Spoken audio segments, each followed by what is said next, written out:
During Hurricane Irma in 2017, a Spanish-language DJ broadcast emergency updates for 19 consecutive hours from a radio station in St. Petersburg, Florida. He fielded calls from people trapped in their homes, relayed storm positions, repeated evacuation routes, and kept an entire community informed while cell towers failed, internet infrastructure went down, and power grids collapsed across the region. Android phone users in the affected area could receive every word of that broadcast through the FM chip built into their devices.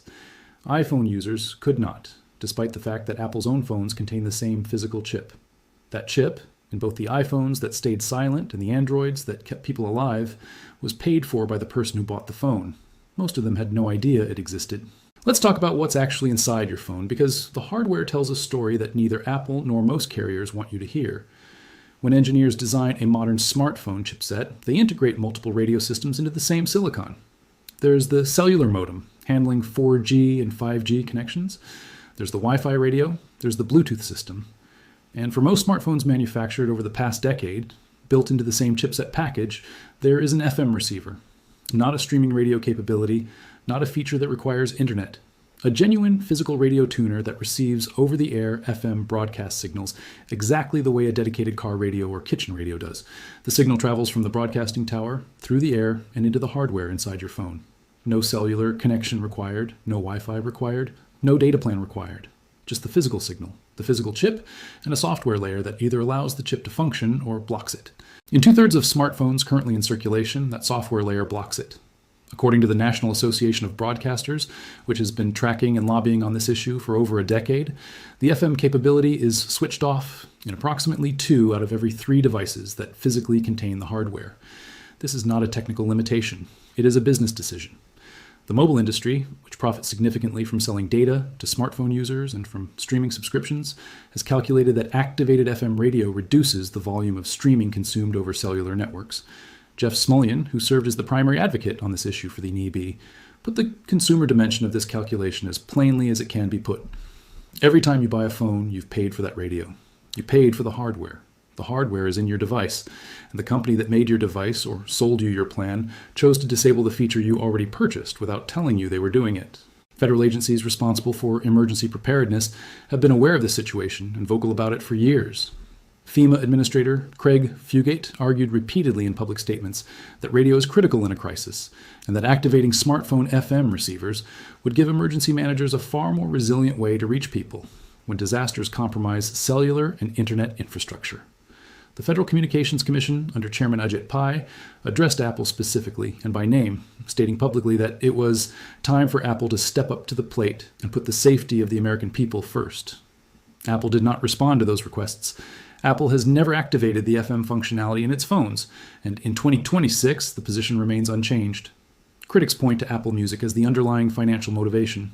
A free FM radio chip that works without an internet connection gives consumers a reason not to subscribe to a streaming service, and Apple has determined that this trade-off favors keeping the feature disabled.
This system is called wireless emergency alerts, and it's the technology behind the loud, distinctive alarm that erupts from phones during tornado warnings, Amber Alerts, and national emergencies.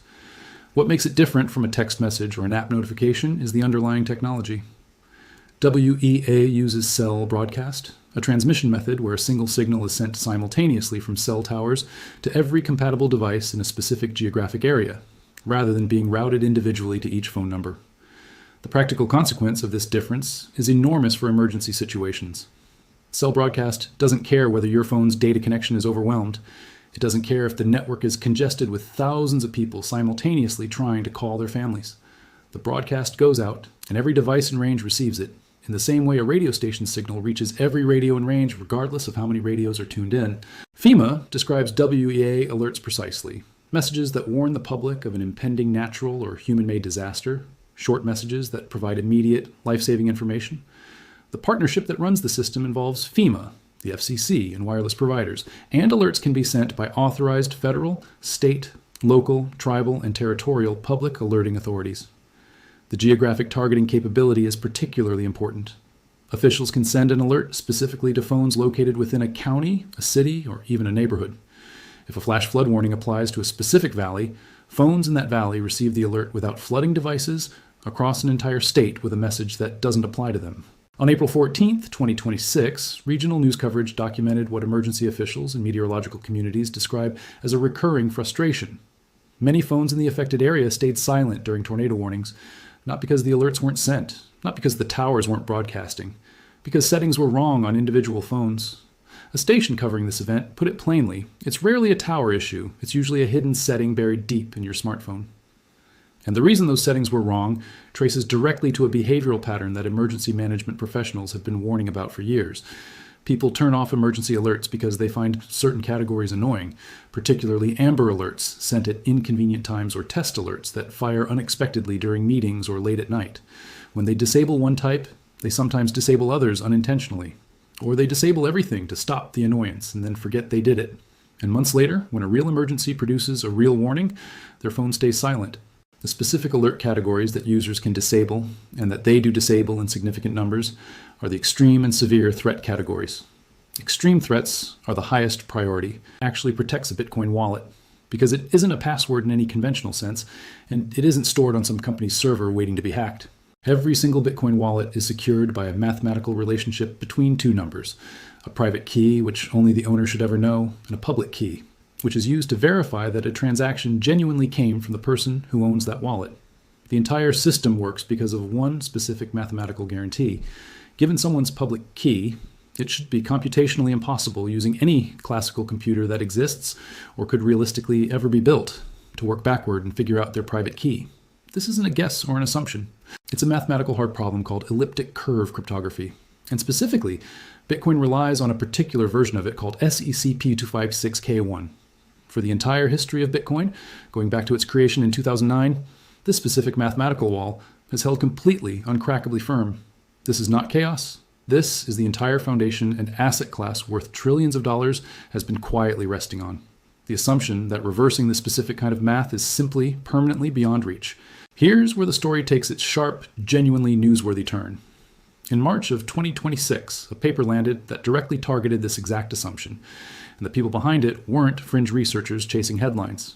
It came from Google's own quantum AI division, and crucially, the paper's co-authors included Dan Bonet, a widely respected cryptographer at Stanford University, and Justin Drake, a researcher working directly for the Ethereum Foundation. Think about the significance of that. Further, though, it deserves the same honest, careful scrutiny this channel applies to every dramatic claim, because getting the specific mechanics right here actually matters enormously, and a huge amount of confused, panicked coverage online gets this part wrong. Quantum computers, even a hypothetically perfect one, cannot disrupt Bitcoin mining. They cannot rewrite the blockchain. They cannot forge new Bitcoin out of thin air or corrupt the historical ledger that has recorded every single transaction since 2009. Mining relies on an entirely different kind of cryptographic function called hashing, specifically something called HA256. And this particular mathematical process simply isn't vulnerable to Shor's algorithm the way elliptic curve cryptography is. Think of it like this. Bitcoin's security actually rests on two completely separate mathematical foundations. one protecting the integrity of the blockchain's history, which remains just as secure against quantum computers as it's always been, and a second, entirely different one protecting individual wallet ownership, the specific piece genuinely under threat here. This distinction matters enormously because it means the worst-case scenario isn't Bitcoin itself collapsing or becoming worthless. It's something narrower, and in some ways more personal, specific wallets under specific conditions, potentially becoming vulnerable to having their contents stolen by whoever gets there first. So which wallets, specifically, are we actually talking about? And how large is the genuinely exposed pool of money sitting at risk? According to detailed analysis published throughout 2026, roughly 6.9 million Bitcoin, close to 32% of the entire supply that will ever exist, currently sit inside wallets with what security researchers call exposed public keys. Understanding exactly what exposed means here requires understanding a subtle but crucial detail about how Bitcoin actually works. When you receive Bitcoin into a wallet, only a shortened, hashed version of your public key gets published on the blockchain, not the full public key itself. But the moment you actually spend from that wallet, sending Bitcoin out to someone else, your full, complete public key becomes permanently, publicly visible on the blockchain, forever, for anyone in the world to see. Think about what that specific mechanic actually implies. Roughly 1.7 million of those exposed Bitcoin come from Bitcoin's earliest days, before modern address standards existed, to help obscure this exposure. Another 5.2 million come from wallets that simply reused an address, exposing their public key through ordinary spending activity, exactly the kind of habit millions of casual, everyday Bitcoin holders have engaged in without a second thought for over a decade. And here's the detail that should genuinely give you pause, the one mentioned at the very start of this video. Approximately 1 million of those exposed Bitcoin are attributed specifically to Satoshi Nakamoto, the pseudonymous creator of Bitcoin itself, a fortune that has sat completely untouched since the earliest days of the network, worth an amount of money that would rank among the largest individual holdings of wealth anywhere on Earth. In dollar terms, industry analysis places the total value of this exposed pool at over $700 billion. Now, here's where the second half of this story becomes genuinely urgent, in a way that has almost nothing to do with when a quantum computer powerful enough to actually break this math finally gets built. So somewhere out there, roughly 1 million Bitcoin have sat completely untouched since 2009. Nobody has moved them. Nobody has spent them. They belong almost certainly to Satoshi Nakamoto, the anonymous creator of Bitcoin itself, and at today's prices, that wallet alone is worth tens of billions of dollars. In March of 2026, a team of researchers, including scientists from Google, published a paper explaining exactly how a future machine could break into that wallet, and roughly 6,900,000 other Bitcoin sitting right alongside it. Read that again. Not steal through hacking, not steal through a stolen password, steal through raw mathematics, math that just got 20 times easier to solve than anyone thought possible a year earlier. To understand why this warning matters, and why it isn't the kind of overblown, doom-laden headline crypto has seen 1,000 times before, you first need to understand exactly what specific lineup for a moment. This wasn't a single company's marketing department trying to generate buzz. This was a collaboration spanning one of the world's leading quantum computing labs, one of the most respected academic cryptographers alive, and a senior figure from inside the world's second largest cryptocurrency ecosystem, all putting their names on the same warning. The paper's specific finding was stark. Using a quantum algorithm called Shor's algorithm, the exact mathematical method theorized decades ago as the eventual key to breaking this kind of encryption, the researchers estimated that Bitcoin's specific elliptic curve, SSCP-256K1, could theoretically be broken using fewer than 500,000 physical qubits. Read that number again, and then hold it up against what earlier research had assumed.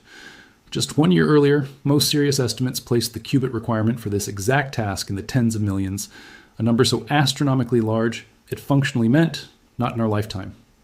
This new estimate represented roughly a 20-fold reduction in the resources required, a genuinely staggering compression of the timeline achieved not through some flashy new quantum chip, but through purely theoretical mathematical refinement of how efficiently the underlying algorithm could actually be run. The researchers didn't mince words about what this meant. "We urge all vulnerable cryptocurrency communities," they wrote, "to join the migration to post-quantum computing without delay." Before this story goes any further,